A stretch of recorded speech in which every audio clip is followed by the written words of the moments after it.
Игра «Щекем таз». Игра 5 камней. Из названия следует, что нам нужны 5 камней.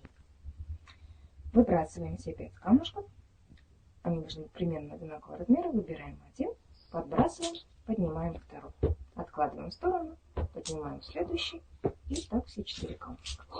Следующий кон мы берем по 2 камушка.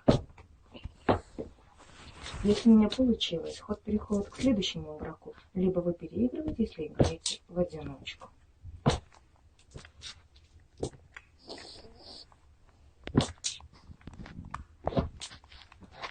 Следующий ход 3 камушка. И последний. Теперь 4, соответственно. Таким образом. Следующий кон, как и первый, но при этом мы камушки